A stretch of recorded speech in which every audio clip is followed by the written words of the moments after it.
La loi de Gestalt, créer de meilleurs designs, première partie. Alors, comment utiliser la Gestalt pour rendre vos créations plus cohérentes?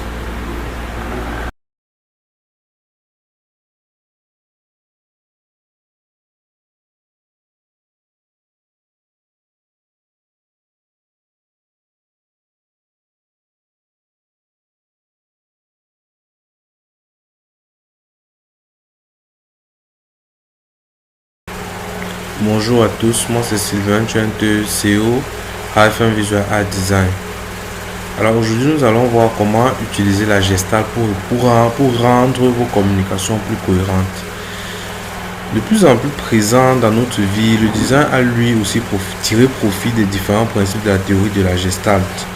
Derrière ce nom un peu barbare se cache en réalité un concept connu en France sous le nom de la psychologie de la forme. En effet, pour qu'un consommateur comprenne et retienne un message publicitaire, il est primordial qu'il le perçoive correctement. Hyphen Visual Art Design vous éclaire sur trois là qui aident à comprendre la perception visuelle et qui influencent la façon de penser et le comportement des consommateurs.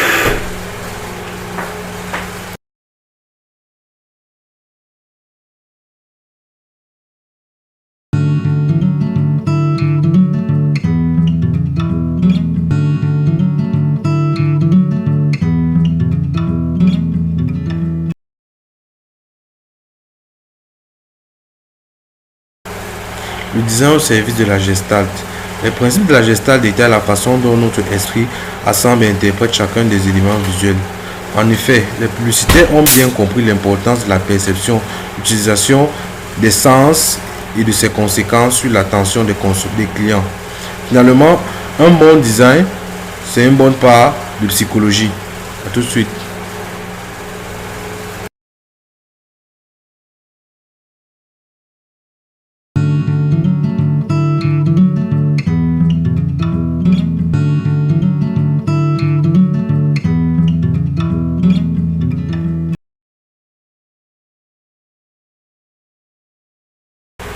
La loi de la proximité. En marketing, nous jouons sur la distance pour créer un contexte et influencer la compréhension d'un message. Cette notion est exploitable en graphisme comme en web design pour mieux hiérarchiser et structurer l'information.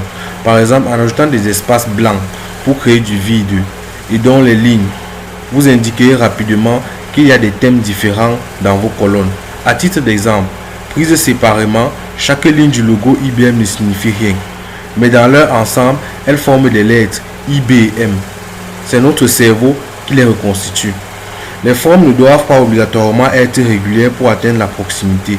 Elles peuvent être similaires et agencées d'une certaine façon pour décrire un mouvement, comme l'illustration de la flamme ci-dessous.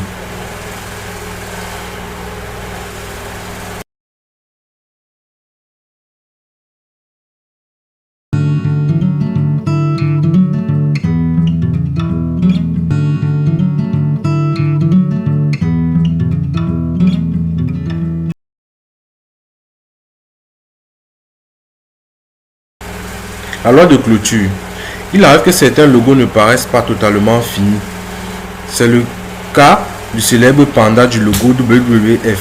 Et pourtant, notre cerveau parvient automatiquement à combler les traits manquants pour reconstituer une image claire de ce qui est figuré. Cette notion est importante et vous aidera à jouer avec les espaces blancs pour en tirer le meilleur profit. Le logo Carrefour aussi utilise ce principe.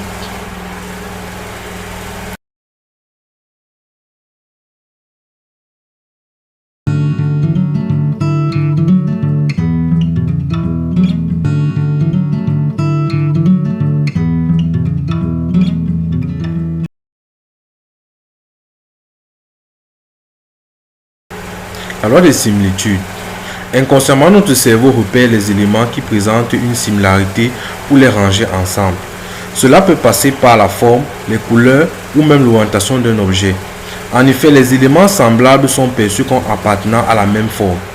Connaître ce principe vous aidera ainsi à communiquer visuellement pour guider la compréhension face à une conception graphique.